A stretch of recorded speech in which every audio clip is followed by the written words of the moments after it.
সবই নিলি, টাকা পয়সা বাড়ি ঘর আমার দেন থেকে দিলি।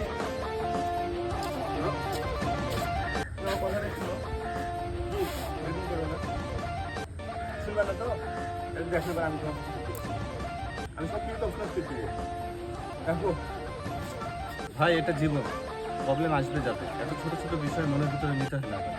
আর ভাই আপনি যিনি প্রবলেম দিয়েছে তিনি সমাধান করে দিবেন। তোর জীবনে এরকম সমস্যা হয়নি বলে জ্ঞান দিচ্ছিস নাকি? হট এখান থেকে।